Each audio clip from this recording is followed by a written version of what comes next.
So give yourselves a woo.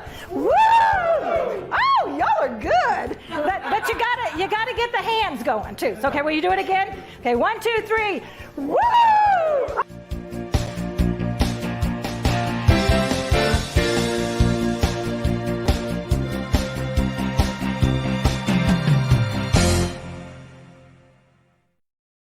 All right. Good morning, Lisa. Good morning.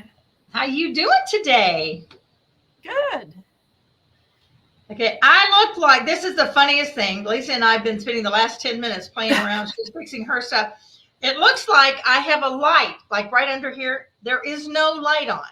I even turned the closet light. So I'm sitting in my room, which is almost Delinda, dark. I think she's actually doing it on purpose, trying to be dramatic for this morning's topic, right?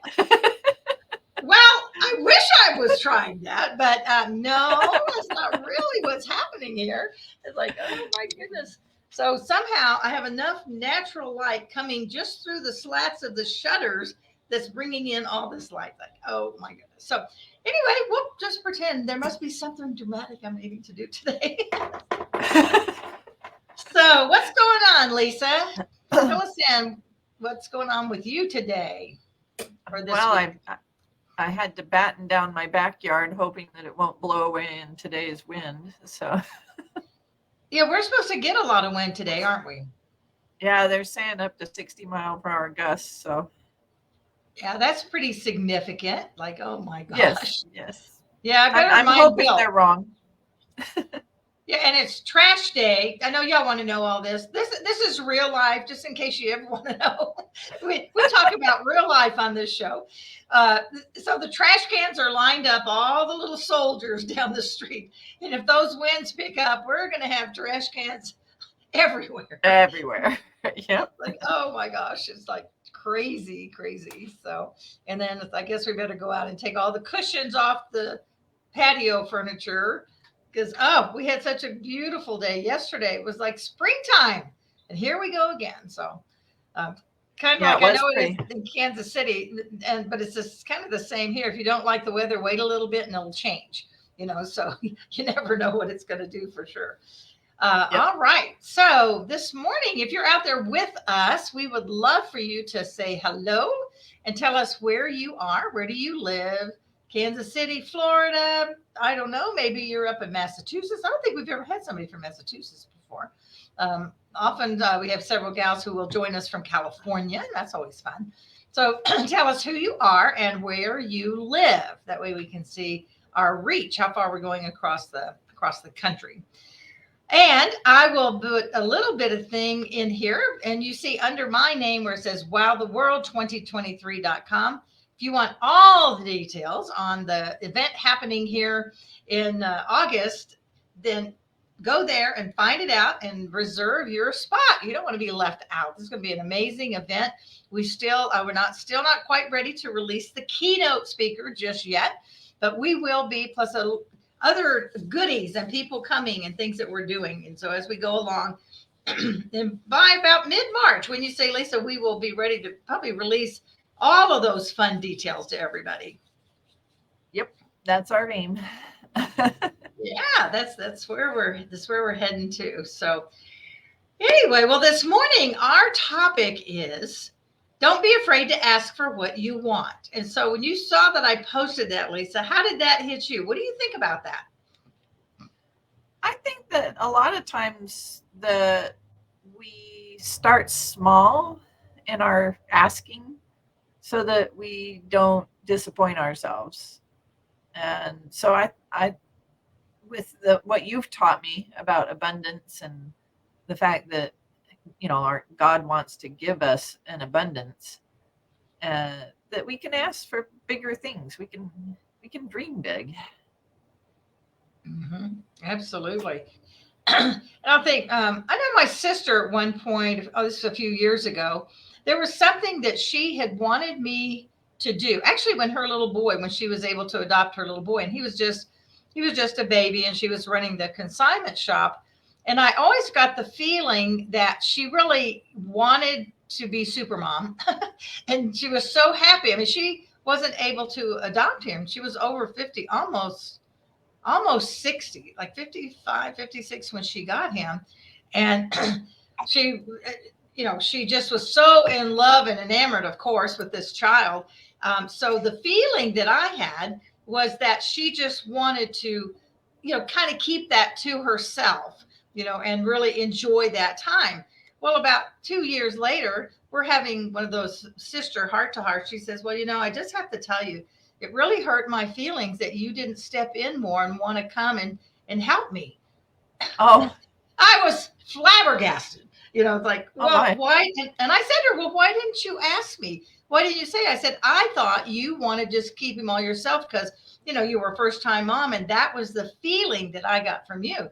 But if you had asked me, then I could have stepped in and I could have, done more to help out and be that. And I think as women, we do give off that whatever it is, that Vibe. shield that we keep, that I can do it all, I'm superwoman and I don't need any help, so consequently nobody offers help when you really want some help, right? Yeah.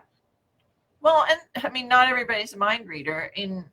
So a lot of women think that if somebody really loved me, they'll just notice and they'll pitch in. But Yes. in a but in a way, that's not really a fair thought. I mean, yes, it's nice when somebody does notice and does pitch in without being asked, but that really shouldn't be the burden that we put on other people. And so, I mean, some of us just don't have that personality, but we're quite willing to help. We don't have that instinct of what everybody needs, or do we know? Because sometimes you pitch in and then you get in trouble. So, I mean, there's a conundrum there. It's like, no, I can do it. I'm fine. You guys don't need to, So that's where the mind reading part comes in. And I think that's especially true with guys trying to help us because they have less of that intuition. So as women, I think we're hoping everybody just is gifted with pounds and pounds and pounds of intuition. And that's not always true, especially like for me, I'm more of a linear. I mean, not linear, but I mean, I'm not in that intuition, see what everybody needs. I'm more of a ask me and I'll be right there for you. And I think it is the different personalities respond differently just because of our makeup, however that Right. is. I'm kind of one of those that does want to just jump in and try to fix it. I have to watch that in myself because, I think I've told you before, sometimes I'll have to say to my kids and say, so do you want me to jump in and help you? Or are you just talking? Are you just telling me things because you want me to know? Or are you wanting me to give you ideas on how to, something to do different? And sometimes my son in particular, he'll say, no, mom, I'm just talking. Okay, great. Because otherwise, I want to help and I want to, kind of, I have a little control issues. I've said that before. It's like, of course I can fix this. But also because of that same personality, it is harder for me to ask for help. Now, when it comes to the business, I am really open to that because, like with Lisa here, she's amazing in so many areas. So I have to be careful not to ask Lisa too much because she can do everything. But it is in business. I have learned to ask for help because there are so many people that have skills that I don't have, or maybe I'm not as strong in them. And the Lord is so great. I mean, He just truly has surrounded me with amazing people, including Lisa, others who have strengths that I can call and say, okay, I need just a little help with this, or can you give me your idea on this? And it's wonderful because then it's not just me trying to figure it out, because I certainly don't have all the answers. And I would imagine that all of you out there that are watching this, you have areas where you're not as strong, or where you would like some help, or you just need to, sometimes maybe you just need to talk it out, get it out of your head and talk it out. And when you're doing that, if depending on who you're talking to, they may have a thought like, oh, well, did you ever think of this? And that is a not quite like saying, will you help me with this? But there's nothing wrong with that. There's nothing wrong. And I think it's very powerful and shows that you're willing to learn when you're asking other people for some thoughts or ideas. Yeah. I think that also by asking, you're inviting somebody to do something they may not feel confident to help you with. And that may be something we don't think about very often, is that that person may be quite willing to help you, but not feel confident that they can do properly what you want them to do. So by asking and being, guiding and instructive, you can open up opportunities between the two of you. That's a great thought, because when you ask them, I love that, Lisa. When you ask them, you're showing them right there by the fact that you're asking that you believe in them enough to ask them the question. So that Yeah. helps them in their own self-esteem and their confidence. So I love that. Um, and then you become more of like partners in things. It's not just you always being the Yeah. one that does everything. Well, and sometimes we sit back and we play the martyr victim to a certain extent when we're not asking, because we make these assumptions. Oh, well, they're not helping, they're not this, and I'm having to do it all myself. When in reality, if we reach out to each other, I find that most people are quite happy to be helpful and friendly, and I don't find a lot of curmudgeons out there stuffed in chairs. um, I find that if you ask, people are like, "Oh, okay, yeah, no, I'll get up," and they may not have been focused on that. Maybe they were focused in a conversation between their two friends. If you're whatever you're doing, but like at our luncheons, I don't think we've ever asked anybody and had them go, "No, I'm not doing that." No, no, I never. know we always get help, but sometimes people don't even know that there's a problem to help. So that's like I'm saying. It's like, quit assuming everybody has a crystal ball, and get the chip off your shoulder that if they loved you, that they would, that they would get up and help you, and just start communicating. Assume everybody doesn't have all those skills, and just communicate. Yeah, and I think too that oftentimes we come across, okay, in our own families, in our own sphere of influence, wherever you are involved on committees and stuff like that. Often, we come across as so strong and so independent and so we've got it all together that people would be hesitant to ask because they figure, well, she's got it all together. She doesn't need my help. So when we let that down and say, hey, here's a couple of areas we really need some help in, then they can like, oh, yeah, I'd love to do that. And we might discover some amazing talent that we didn't even know was there because we never offered the opportunity for them to help. Yeah, well, and human communication is very complicated. So some reasons that people don't just jump up and help can do with the fact that, let's say, we're just in a dishes situation. If I come in and I step in to help, and that person's like, "Oh no, don't do it that way. Oh no, don't do it this way. Oh no, that's doing it wrong. Oh no, that's this way. Oh dear, that's incorrect." Then at that point, I'm just kind of like, "Okay, well, can you show me how?" And if we can't communicate at that point, then I'm kind of like, "Well, good luck with the dishes."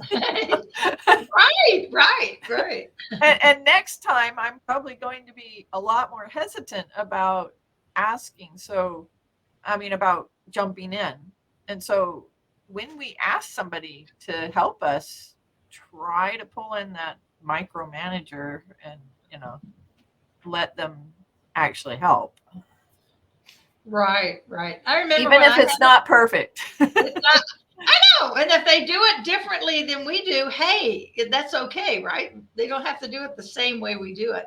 When I had Justin, who is my firstborn, okay, so when I had him, my mother came to help, and I'd had a C-section, so I couldn't really get around very well, and I was a little overwhelmed at being a new mom. And she was washing the clothes, and she came in and she said, "Well, I'm not sure if I folded these as perfectly as you do." And I said, "Mother, I'm so glad to have them done. I don't care how you fold them," because it was just such a blessing for her just to step in and do that. But there are other times because I'm kind of, I don't know what the word is. My brain, when I load the dishwasher, I load it. I always start from the back to the front so that by the end of the day, I'm putting the front dishes in and everything goes in a certain way. And anyway, that's just one of my things. Bill, bless his heart. So I don't ever do it when he's standing there because then I get that feeling like you were saying, well, if I, then I'm not even going to try if you don't like the way I do it.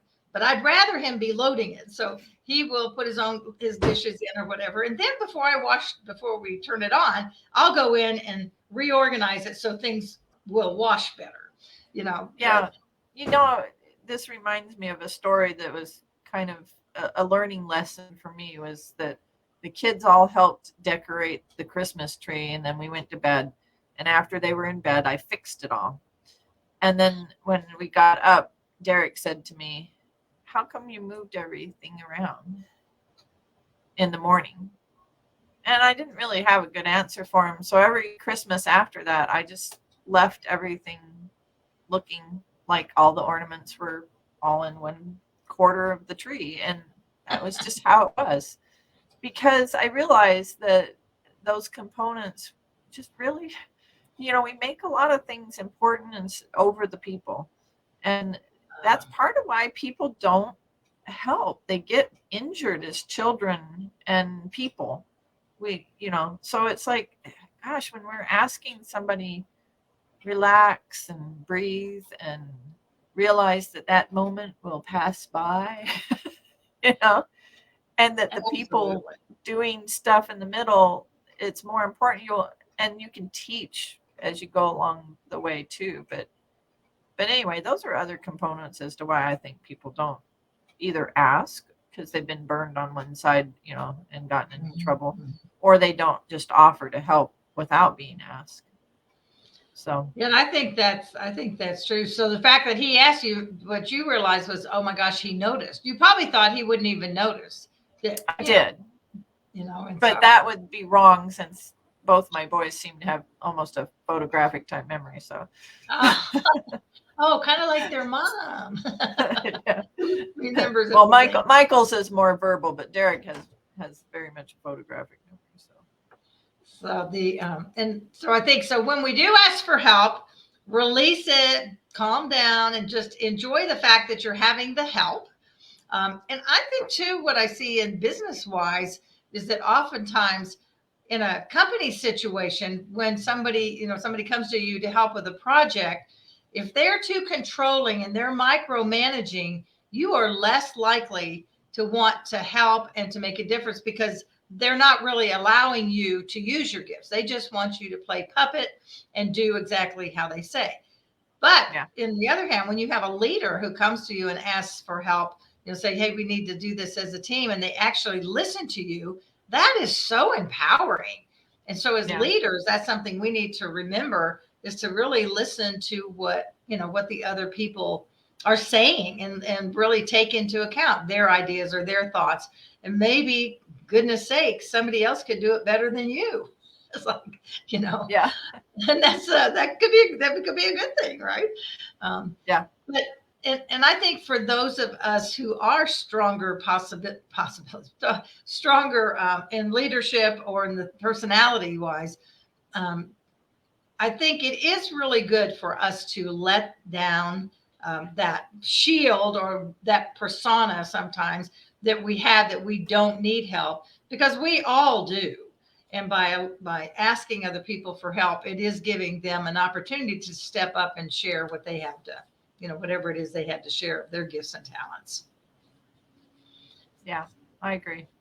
Yeah. So really But it is hard to encouraging let go. them.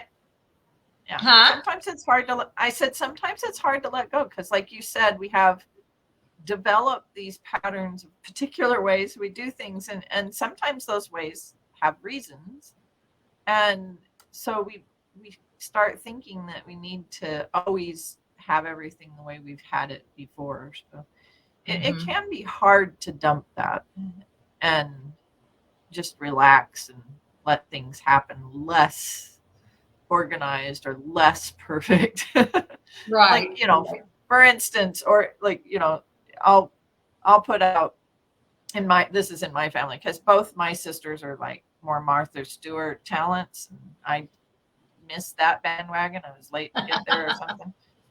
And so when we're putting out decorating tables or something for family get-togethers, then I notice they'll come back through and straighten things and fix things, and it looks beautiful. But it's just one of those times where I'm sitting there going, because I know that it's like it feels like they could have just done it in the first place. But I think both ways. I just have to think both ways. I have to think, okay, they have a particular way that makes it pretty, and I have to help in my different ways. So Right, right.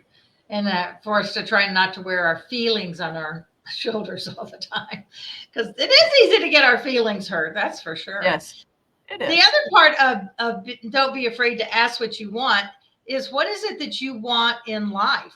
So if you are working for someone else and you really want a promotion and you feel like you are qualified for that, so often we don't ask. And I just watched a movie just a couple of nights ago, something about that, where the gal was this big, she was an amazing event planner, right? And she would do most of the work, and she really acted like she was a partner. But when a slot came open for the promotion, she never asked because she told her boyfriend or whoever it was she was talking to, and he said, well, have you told them that you want it? And she said, well, no, they should just know. I mean, I'm working myself to death and I'm doing all this stuff. Wouldn't they know? And he said, no, you have Not to ask necessarily. them. They need to know that you really want to step up into that position. So if you're wanting something in your business or whatever you might be, and I can't, other than business right now, this moment, I can't think of something that's kind of relates that same way. But if it is a promotion or if it's something, if you want to go out and really start your own business, who do you talk to about that? Maybe you need, okay, so let's talk about it. And Lisa, you can probably come up with some things about that too. So what is it you need? If you really want to be an entrepreneur, you've been wanting this forever, you know what your product's going to be, you are, in your mind, you can see it, but you're not going for it. So I would start out with a list of what is that going to take. So, for instance, if you wanted to open a bakery, I always use that example because I'm so not a baker that so would never be me. But what would you need? Go Well, ahead, I Lisa. just gave at a summit. I just gave a talk about sort of this philosophy, which was to pick your right client as a coach. And the one of the things that everybody in the audience was very surprised was I said, vet your client. And one of the things that I use to vet my clients is I ask them, or I kind of go through this whole shebang to get them to tell me what they want me to teach them. In other words, why are we together as a coach and a client? And what do you want? And a lot of times I don't know what I want, And so like even this was crossing my mind as you were talking, was like with Heavenly Father, how does Heavenly Father answer our prayers about what we want if we don't really know what we want and where we're going? So part of, don't be afraid to ask is to take a few minutes and really plan what you want. So if you're talking about the bakery, start thinking about what type of bakery you want first. Do you want to be a bread bakery? Do you want to be a cupcake bakery? Do you want to be this type of bakery? And why? Can you sustain that? So you just start going through the ideas and maybe starting to frame them up in such a way that you can start to make and ask questions intelligently. Mhm. So. Well, and what kind of, so I'm going to continue to take off. We'll just use this example because it's really actually a really good one. More complicated than doing something like that than maybe being an entrepreneur and working out of your home. If you're doing a bakery, what kind of ovens do you need? Have you looked at ovens? What kind of ovens do you like? What kind of tools do you like to cook with and mixers? And where would you like it to be? How much is the rent? You can start collecting information right now. I mean, so make a few phone calls. It doesn't cost you anything to call a real estate agent. And if you see a place that you like and it has, it's for rent, it's going to have a phone number. Just call them, start gathering information. And you'll find that the rent for the same amount of square footage is going to be different at different parts of town. That's just the way that it is. What are those ovens going to cost? Just things like that, and begin to make your list and collect the information. Because what happens is that once you start asking those questions, so it's those small questions like that are leading you to the thing of your ask that you want this bakery. Maybe you've been doing this you've been cooking and baking for everybody, and everybody goes, oh, you ought to open your own place because you're so amazing.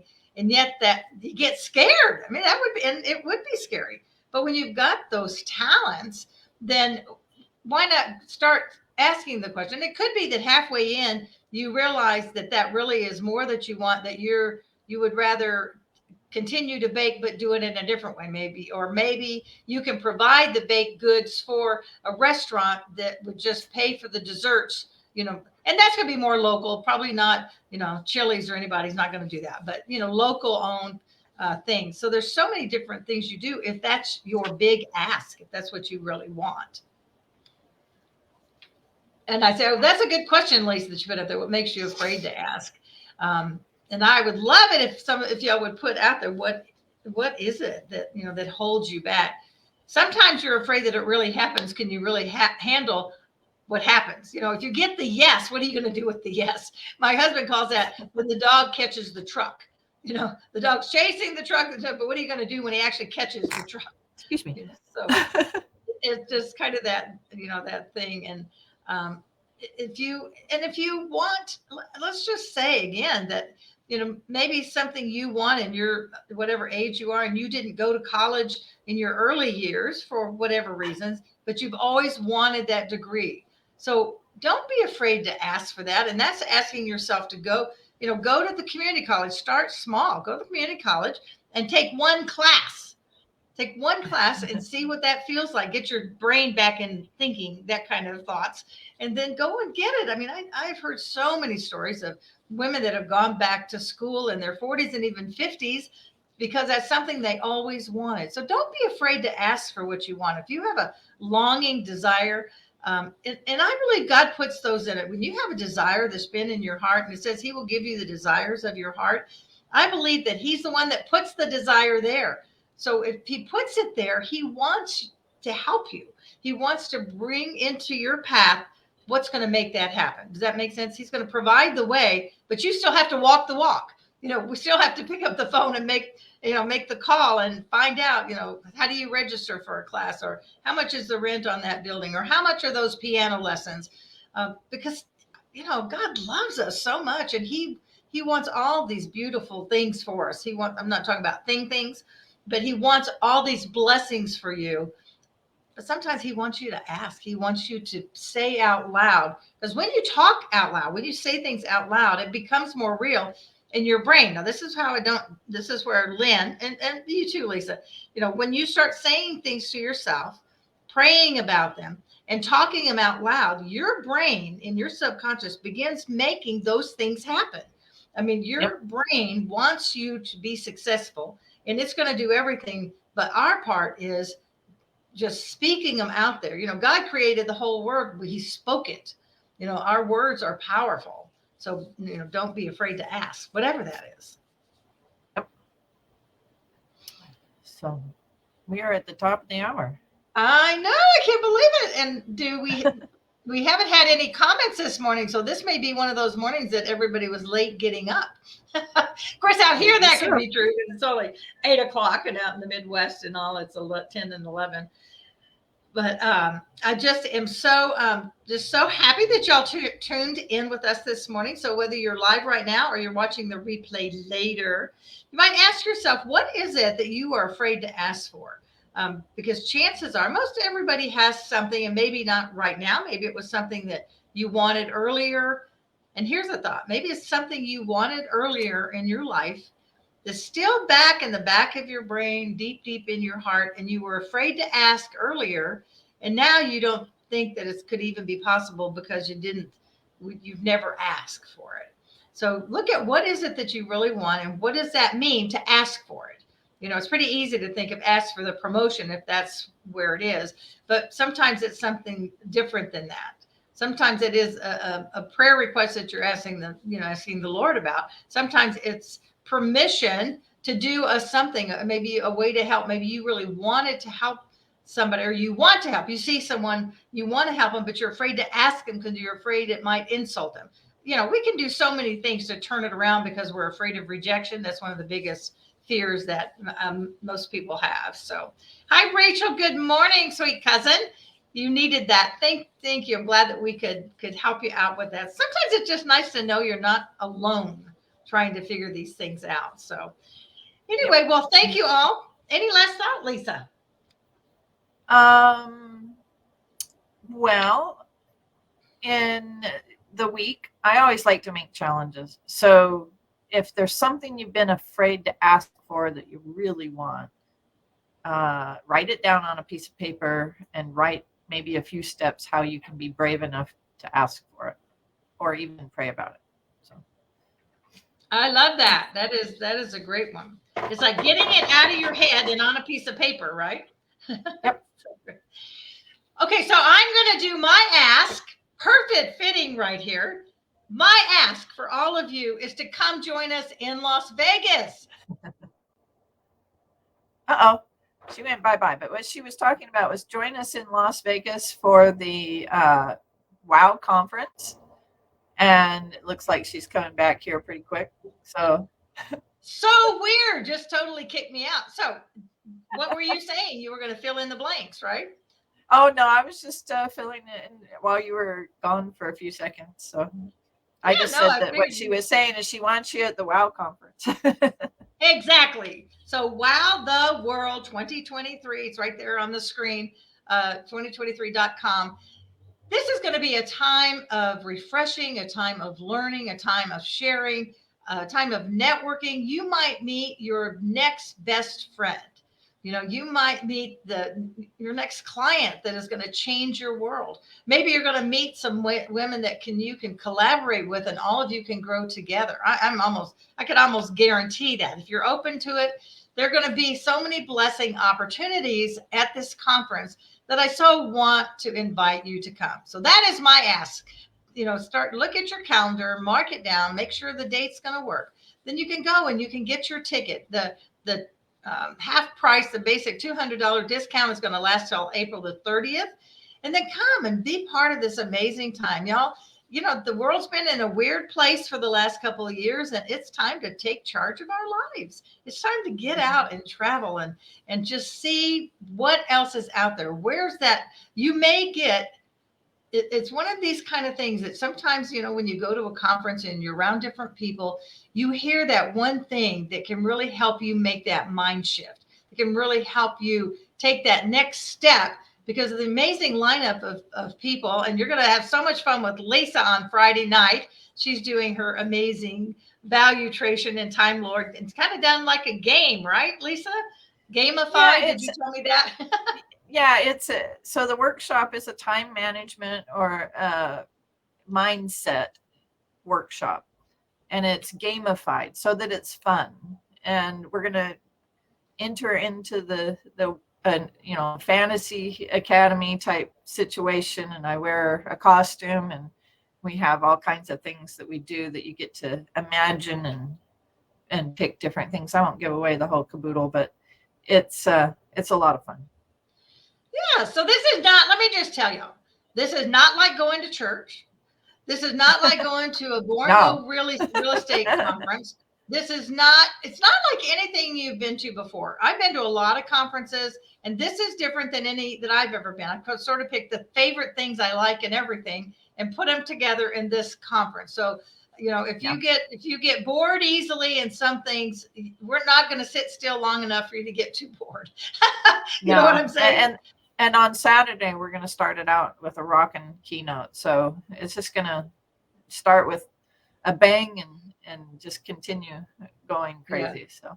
So it really is. So that's my ask, you guys. Come to Las Vegas in August. I'm going to be asking you that every week because that's what that's what we're aiming for, is to fill that up. It's not just for numbers. I hope y'all always know that when we're growing. It's all about how many lives can we touch? How can we make a difference to the most women? So come and be part of that. So, all right. In some ways, wait a minute before we go. It is in some ways about numbers because we want to bring a lot of women together. because Mhm. that's an experience. And so, yeah, we want a lot of people. Well, I'm yeah, just going to put it out there. we do want a lot of people. And I'm telling you, Lisa has been telling me that I have not been dreaming big enough. So No, yes, we she do. taught me, and then I've been bouncing it back on you. Don't you love it when somebody gives you your own words back in your face? And I do love that. But yes, we do want a lot of people. I mean, our goal, I'm just telling y'all right now, is 150 women or more in the room, as well as a couple hundred on the virtual stage. And this is going to come by you coming and inviting your friends, your mom, your sister, your best friend, and coming and joining us. And again, but it still always goes back to how we're touching lives and making a difference. God's calling Christian women. I just know it in my heart. I've said it before and I'm going to keep saying it. God is calling women to step up Yes. and to be what he's created you to be. And this is one way that you can get some information and things that you need in order to do that. So come join us.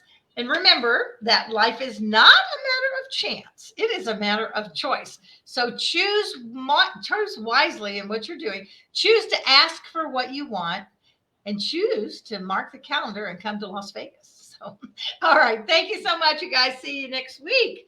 Have a wonderful day. And we are going to